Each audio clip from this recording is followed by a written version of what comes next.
प्रिय विद्यार्थियों, आज की इस ऑनलाइन कक्षा में आपका स्वागत है। आज आप एक नए अध्याय को पढ़ेंगे जिसका नाम है जीवन का सच। सच का मतलब सत्य होता है। जीवन का सत्य क्या है, इस पाठ में पत्र के माध्यम से आपको बताने का प्रयास किया गया है। यह एक औपचारिक पत्र है और इस औपचारिक पत्र में आपको जीवन का सच बताने का प्रयास किया गया है। तो आइए आप इस पत्र को पढ़ें और इस पाठ को समझने का प्रयास करें। जीवन का सच,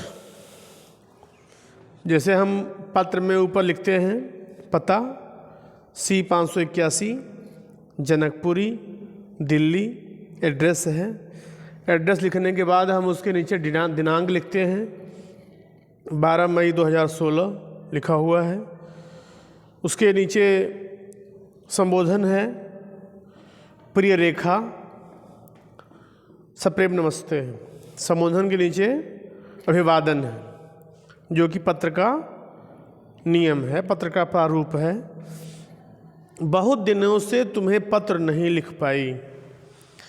पत्र की स्टार्टिंग ऐसे ही हम करते हैं। बहुत दिनों से तुम्हें पत्र नहीं लिख पाई, मुझे तुम्हारी याद आ रही है।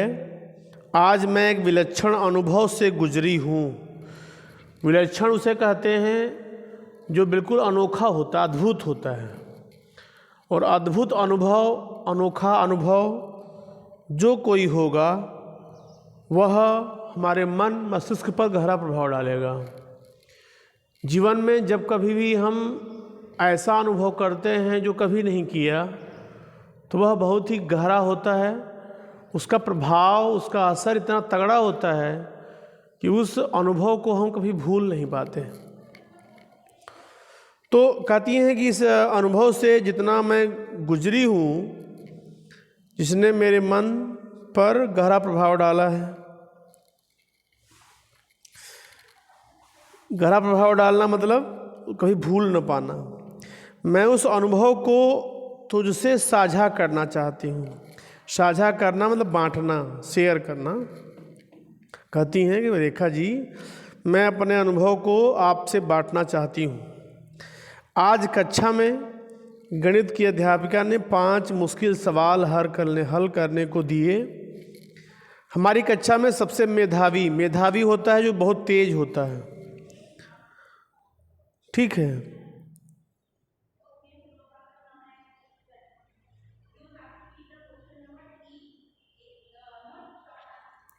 जो मेधावी होते हैं वो बहुत ही होनहार होते हैं, एक्स्ट्रा ब्रिलियंट होते हैं। और मेधावी छात्र रोहन ने 15 मिनट में ही सारे सवाल हल कर दिए। हम सब यह जानने को उत्सुक थे कि रोहन के लिए इतने कम समय में यह कर पाना कैसे संभव हुआ। यह लिखती हैं कि गणित की अध्यापिका ने बहुत कठिन 5 सवाल दिए थे।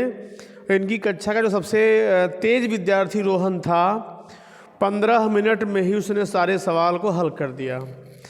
सारे विद्यार्थी कक्षा में पढ़ने वाले जानने को उत्सुक थे कि रोहन ने इतना जल्दी इतने सारे सवालों को कैसे हल कर दिया। और उसका जो उत्तर था और भी चौंकाने वाला था। उसने ये सवाल सारे बच्चों ने रोहन से पूछा, तो जो रोहन ने उत्तर दिया वह बहुत चौंकाने वाला था। रोहन ने सबको बताया कि उसका एक बड़ा भाई है जो दिव्य चक्षु है। दिव्य चक्षु मतलब विकलांग, इसका नेत्रहीन कह सकते हैं जिसको। तो रोहन का बड़ा भाई जो था वो दिव्य चक्षु था, नेत्रहीन था। वह कॉलेज में गणित विशेष पढ़ रहा था। विकलांगों के लिए जो अलग कोर्स पढ़ाया जाता, अलग लिपि से पढ़ाया जाता है, वहाँ पढ़ रहा था। मैं उसके लिए सारे पाठ जोर जोर से बोल कर पढ़ता हूँ। ऐसा करने से मैं बहुत कुछ सीख जाता हूँ और मेरा भी अभ्यास हो जाता है। जहाँ मुझे कठिनाई आती है वहाँ मैं अपने भाई की मदद से विषय को समझ लेता हूँ। रोहन की बातें सुनकर हम सब चकित रह गए। हमारी कल्पना में भी न था कि कोई प्रज्ञाचक्षु छात्र शिक्षा के इन शिखरों तक पहुंच सकता है। प्रज्ञा माने होता है बुद्धि, चक्षु में नेत्र। कहते हैं कि जिसका जो नेत्रहीन विद्यार्थी हो और वह इतना बुद्धिमान हो कि सुनकर सब समझ जाए, सुनकर सब याद कर ले, कहते हैं शायद प्रज्ञा चक्षु ही था। मतलब जो नेत्र न होते हुए भी जो ज्ञान रूपी नेत्र से ओतप्रोत था, अंतर्ज्ञान, अंतर्दृष्टि से कह सकते हैं। जिनके पास अंतर्दृष्टि होती है वे उनके पास ही ज्ञान के नेत्र होते हैं। आँख भले नहीं है, वे सुनकर सब सीख जा रहा है, सब समझ जा रहा है, इसका मतलब प्रज्ञा चक्षु ही है, वह सामान्य बच्चा तो बिल्कुल नहीं है। ठीक है, प्रज्ञा चक्षु छात्र शिक्षा के शिखरों कैसे पहुंच सकता है?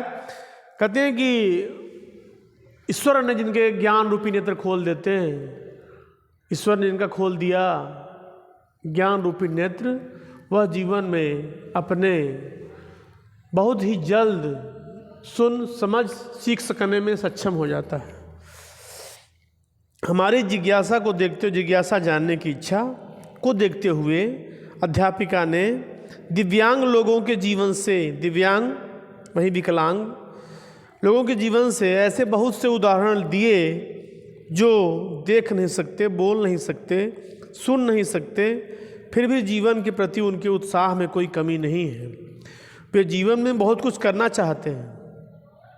उनका दृढ़ विश्वास ही वह परम शक्ति है जिससे वे अपने भीतर प्रकाश भर लेते हैं और अपने जीवन लक्ष्य में सफलता प्राप्त करने के लिए आगे कदम बढ़ाते हैं। लुई ब्रेल एक बहुत ही जाना पहचाना नाम है। आप लोग जीके में, सामान्य ज्ञान में ब्रेल लिपि पढ़े हुए हैं। वही ब्रेल लिपि जिन्होंने बनाई थी वो है लुई ब्रेल, जो स्वयं अंधे थे, देख नहीं सकते थे। उन्होंने अपने जैसे लोगों के लिए ब्रेल लिपि का निर्माण किया। यह सामान्य ज्ञान का प्रश्न है, इसे आप जानते रहे। संगीतज्ञ बीथोवन का नाम, म्यूजिशियन, बहुत स्टैंडर्ड क्लास के म्यूजिशियन थे, विश्व प्रसिद्ध थे। इनका नाम भी बहुश्रुत है, बहुत सुना जाता है। ये म्यूजिशियन थे, संगीतज्ञ थे, जो खुद सुन नहीं सकते थे, लेकिन वे मधुर संगीत रचना के लिए प्रसिद्ध थे। सोचिए, जो सुन नहीं सकता वो संगीत की रचना के लिए प्रसिद्ध है, जो देख नहीं सकता वो ये अलग लिपि का निर्माण कर डाला उसने। कुल मिलाकर के कहीं न कहीं ईश्वरीय प्रतिभा, ईश्वरीय देन थी इन्हें कि ये दोनों लोग ऐसा महान कार्य कर पाने में सफल हुए। अन्यथा बिना महान प्रतिभा के, बिना अंतर्दृष्टि के कोई भी व्यक्ति ऐसा नहीं कर सकता है। विलक्षण का अर्थ होता है अद्भुत, अत्यंत विशिष्ट लक्षणों वाला, साझा करना, बांटना। मेधावी मतलब कुशाग्र बुद्धि, तेज बुद्धि, बुद्धिमान। आगे देखिए, इन दोनों महान हस्तियों की फोटो दी हुई है। ये बीथोवन है जो कान से बहरे थे, जो बहुत बड़े संगीतकार थे, संगीतज्ञ थे, संगीत के ज्ञाता थे, लेकिन सुन नहीं सकते थे। और जो देखिए बगल में लुई ब्रेल हैं, ये खुद अंधे थे, लेकिन इन्होंने जो ब्रेल लिपि का निर्माण किया वह बहुत ही अद्भुत और विलक्षण थी। इसके बाद हमारी अध्यापिका ने हेलेन केलर के जीवन के बारे में विस्तार से बताया। एक और नाम हेलेन केलर, ये प्रसिद्ध अमेरिकी राइटर थी। इनका भी उदाहरण अध्यापिका जी ने दिया। तो हेलेन केलर के जीवन के बारे में विस्तार से बताया। हेलेन केलर कौन थी? प्रसिद्ध अमेरिकी लेखिका थी, राजनीतिक कार्यकर्ता थी, वह व्याख्याता थी, लेक्चरर थी। प्रज्ञा चक्षु होते हुए भी, ये भी अंधी थी, प्रज्ञा चक्षु होते हुए भी अद्भुत व्यक्तित्व की धनी थी। अद्भुत व्यक्तित्व मतलब ऐसा चरित्र जो कि हमें महान बना देता है। मनुष्य वैसे तो मनुष्य है, यदि उसके अंदर महानता आ जाए तो वह देवत्व की ओर चला जाता है, वह देवता बन जाता है। मनुष्य जब तक बुराइयों से घिरा हुआ है वह सामान्य मनुष्य है। जैसे उसने अपने आप का ऑब्जर्वेशन करके, अपना पर्यवेक्षण करके, अपना समीक्षण करके वह अपने अंदर से बुराइयों को निकाल पाने में सफल होता है तो वह देवता बन जाता है। वह सामान्य मनुष्य तो रहता ही नहीं है। कुल मिलाकर हम कह सकते हैं कि हमें भी यही चाहिए कि हम अपने अंदर की बुराइयों को निकाल बाहर फेंकें। केवल तभी हम अपने जीवन में एक सफल श्रेष्ठ इंसान बन सकते हैं और सामान्य मनुष्यों से बहुत ऊपर ऊंचे उठ सकते हैं। ठीक है। तो आगे कहते हैं कि दिव्य चक्षु थी, आँख से अंधी थी, अद्भुत व्यक्तित्व की धनी थी। उन्होंने कहा कि दुनिया की सबसे अच्छी चीज़ देखी व छुई नहीं जा सकती है। इन्हीं दोनों लोगों को देख करके कहा होगा कि लुई ब्रेल भले ही आँख नहीं थी लेकिन सुंदर लिपि का निर्माण किया। लिपि का निर्माण बिना आँख के संभव नहीं है, लेकिन ऐसा किया उन्होंने। और अच्छा संगीत जो खुद सुन नहीं सकता, उसने इतना अच्छा संगीत रचा कि दुनिया में फेमस हो गया। तो शायद हेलन केलर ने इन्हीं दोनों के जीवन के बारे में जान करके, सुन करके ही कहा होगा कि जो दुनिया की सबसे अच्छी चीज़ें हैं वह देखी व छुई नहीं जा सकती हैं, वे सिर्फ दिल से महसूस की जा सकती हैं। मतलब दिल से महसूस करना, अनुभव करना, एहसास करना। ठीक है। देखी वह छुई नहीं जा सकती, अर्थात भले ही देख पाने की सामर्थ्य न हो, छू पाने का सामर्थ्य न हो, सुन पाने का सामर्थ्य न हो, लेकिन जिसके अंदर तमन्ना है कुछ करने की, आगे बढ़ने की चाहत है, वे अपने जीवन में कुछ भी कर सकते हैं, सुन सकते हैं, समझ सकते हैं, दिखा सकते हैं करके। कहते हैं अच्छी चीज़ें सिर्फ दिल से महसूस की जा सकती हैं। सत्य, जीवन का सत्य यही है। उनका जीवन विश्व में सबके लिए प्रेरणादायी है। किनका जीवन? लुई ब्रेल का जीवन, बीथोवन का जीवन और हेलन केलर का जीवन। 3 महान हस्तियों का नाम लिया इन्होंने, अध्यापिका जी ने, और ये तीनों हम सभी के लिए प्रेरणादायी हैं कि जो देख पाने में सक्षम नहीं थे, सुन पाने में सक्षम नहीं थे, इन्होंने ऐसी देन दी हमें कि हम उन्हें इतिहास में पढ़ रहे हैं, हम उन्हें याद कर रहे हैं, हम उनके बारे में सुन रहे हैं और हमें प्रेरणा मिल रही है कि इंसान अगर चाह ले तो उसके लिए कुछ भी असंभव नहीं है। कहते हैं कि कौन कहता है कि आसमान में छेद नहीं हो सकता? कौन कहता है कि आसमान में छेद नहीं हो सकता? तबीयत से एक पत्थर उछालो तो यार। कौन कहता है कि आसमान में छेद नहीं हो सकता? तबीयत से एक पत्थर उछालो तो यारो। मतलब यदि हम चाहें तो इस संसार में कुछ भी कर सकते हैं, लेकिन हमारे अंदर चाह होनी चाहिए। कहते हैं कि जहाँ होती है चाह वहाँ मिलती है राह।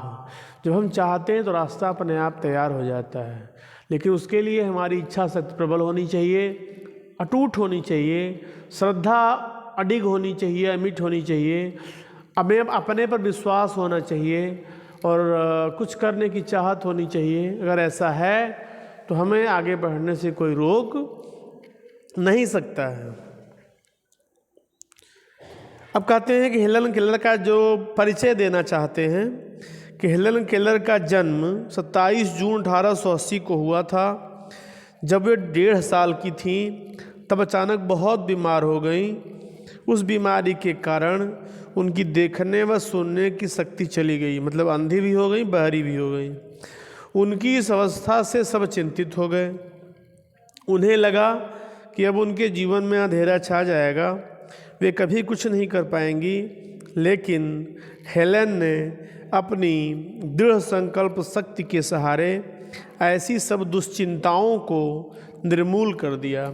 दुश्चिंताओं, बुरी चिंताओं, ऐसी चिंताओं जिन्हें अच्छा नहीं माना जा सकता है। निर्मूल करना, समूल नष्ट करना।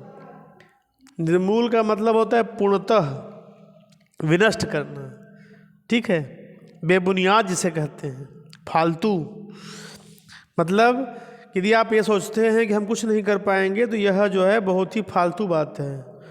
और अगर आप चिंता करते हैं तो आप मूर्ख हैं, क्योंकि यदि आपके अंदर दृढ़ संकल्प शक्ति है तो आप असंभव को संभव कर सकते हैं। अपने परिवार व अध्यापिका शूलीवान के सहयोग से उन्होंने स्नातक की डिग्री प्राप्त की। हेलन केलर की जो टीचर थी वो कौन थी? शूलीवान। हेलन केलर को पढ़ाने वाली टीचर शूलीवान थी। उनके सहयोग से ही इन्होंने स्नातक की डिग्री प्राप्त की थी। उन्होंने सदा आत्मदया को अपना सबसे बड़ा शत्रु माना। हेलन केलर ये मानती थी कि हमें अपने ऊपर दया नहीं दिखानी चाहिए। आत्मदया का मतलब होता है अपने ऊपर दया दिखाना। अपने ऊपर दया दिखाएंगे जब आप सोचेंगे हमसे काम नहीं होगा, तो सच में कुछ नहीं कर सकते आप। इसलिए कभी भी यह वाक्य अपने मन में न लाइए कि हमसे कुछ नहीं होगा। यह आत्मदया है। यह आत्मदया को सबसे बड़ा शत्रु मानती थी। सबसे बड़ा शत्रु हमारे लिए आत्मदया ही होती है। जो आत्मदया वाले लोग हैं वही लोग आलसी होते हैं, वही कामचोर होते हैं। हमें कभी भी अपने ऊपर दया नहीं करनी चाहिए, कठोर श्रम करना चाहिए, चाहे जितनी तकलीफ़ें हमें क्यों न हो रही हो। तो आत्मदया को अपना सबसे बड़ा शत्रु मानते थे। अपनी कड़ी मेहनत के बल पर इन्होंने अनेक पुस्तकों की रचना भी की। किन्होंने? हेलन केलर ने। इतनी कठिन मेहनत करने वाली थी, कठिन परिश्रम करने वाली थी कि अनेक पुस्तकों का इन्होंने निर्माण किया। हेलन केलर ये मानती थी जब खुशियों का एक दरवाज़ा बंद होता है तो दूसरा खुल जाता है। मतलब भगवान ने ऐसी व्यवस्था रची है कि जीवन के एक रास्ते सफलता के बंद होते हैं, दूसरा हमारे लिए हमेशा खुला रहता है। हम चाहें तो उस पर चल करके सफल हो सकते हैं, लेकिन यह हमारी इच्छा शक्ति पर निर्भर करता है कि हम आप सफल होना चाहते हैं या नहीं चाहते हैं। ईश्वर ने अवसर बहुत दिए हैं। हम एक अवसर में चूकते हैं तो हमें अगला अवसर ज़रूर इस्तेमाल करना चाहिए, अगले अवसर का लाभ ज़रूर उठाना चाहिए। यदि हम ऐसा नहीं करते तो हम अपने जीवन के उद्देश्यों से भटक जाते हैं। ठीक है। तो कवि कहते हैं, लेखक कहते हैं कि काफ़ी बार हम उस बंद दरवाजे को देखकर पछताते रहते हैं जिससे नए खुले दरवाजे को देख नहीं पाते। असल में ऐसा होता है कि जब हम एक बार हमें अवसर मिलता है, हम उस अवसर को भुनाने में नाकामयाब होते हैं, हम असफल होते हैं, तो उसका परिणाम क्या होता है कि हम उसी असफलता में डूबे रहते हैं। तो जब हम उस असफलता में डूबे रहते हैं तो हमारे लिए जो नया रास्ता खुला हुआ है, हमारे लिए जो नया दरवाज़ा खुला हुआ है अवसर का, उस नए अवसर रूपी दरवाजे को हम देख नहीं पाते कि एक हमें नया अवसर भी प्राप्त हुआ है। यदि हम चाहें तो उसका फ़ायदा उठा करके अपने जीवन में सफल बन सकते हैं, लेकिन हम भ्रमवश ऐसा नहीं कर पाते। हमें लगता है कि हमारा जीवन बेकार है और हम एक जगह असफल हो गए हैं, तो हम असफल ही होते रहेंगे, हम कभी सफल नहीं हो पाएंगे। असफलता के शोक में डूबे रहने के कारण हम सफलता के नए दरवाजे को नहीं देख पाते कि वह हमारे लिए खुला हुआ है। हम चाहें तो उस पर चल कर के सफल हो सकते हैं, लेकिन हम ऐसा नहीं कर पाते। हेलेन का जीवन ऐसे प्रेरक प्रसंगों से भरा पड़ा है जिन्हें समझने से हम अपने भीतर नई शक्ति, नई ऊर्जा प्राप्त करते हैं।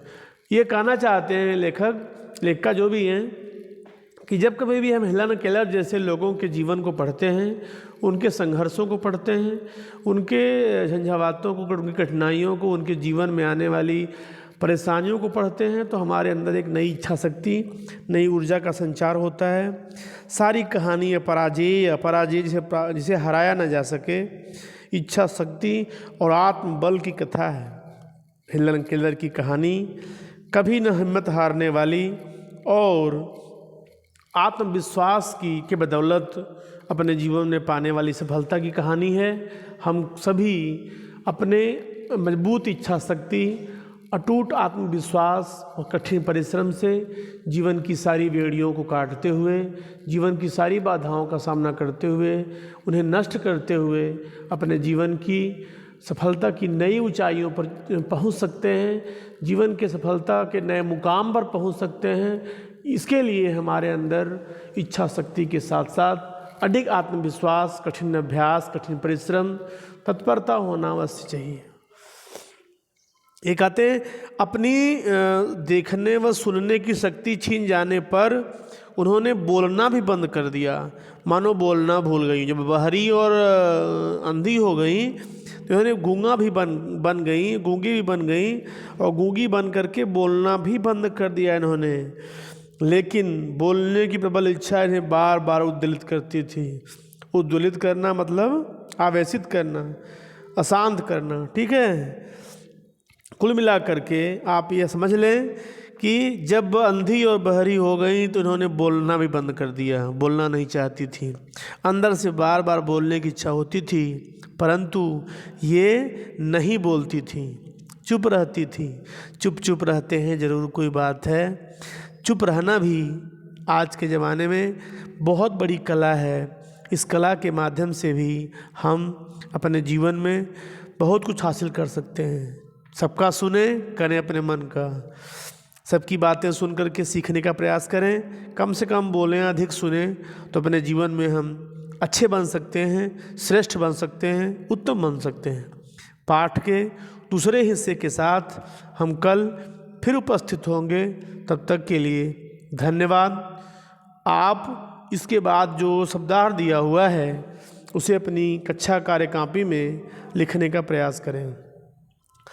पत्र, खत, चिट्ठी, सप्रेम, प्रेम के साथ, जीवन, जिंदगी, सच, हकीकत, विलक्षण, अद्भुत, अनुभव, एक्सपीरियंस, साझा, बांटना, गणित, मैथमेटिक्स, अध्यापिका, शिक्षिका, गहरा, डीप, प्रभाव, असर, मुश्किल, कठिन, सवाल, प्रश्न, हल, समाधान, मेधावी, प्रतिभावान, उत्सुक, व्याकुल, समय, वक्त, संभव, मुमकिन, चौंकाना, आश्चर्यचकित करना, विशेष, खास, स्पेशल, कठिनाई, जटिलता, सीखना, लर्न, प्रज्ञा, चक्षु, ज्ञान की आँखें, प्रज्ञा माने बुद्धि होता है, ज्ञान होता है, विषय, टॉपिक, प्रकरण, जिज्ञासा, जानने की इच्छा, कल्पना, इमेजिनेशन, उदाहरण, मिसाल, और दिव्य चक्षु, अंधा, दृढ़ विश्वास, स्ट्रांग बिलीफ, चकित, आश्चर्य, छात्र, विद्यार्थी, शिखर, चोटी, शक्ति, ऊर्जा, ताकत, उत्साह, जोश, प्रकाश, उजाला, मधुर, मीठा, संगीत, म्यूजिक, प्रसिद्ध, विख्यात, संगीतज्ञ, संगीत को जानने वाला, विस्तार, डिटेल, लेखिका, लिखने वाली, महसूस, आभास। इतना ही आज के लिए, इतना ही। बाकी बातों के साथ कल फिर मिलेंगे। तब तक के लिए धन्यवाद।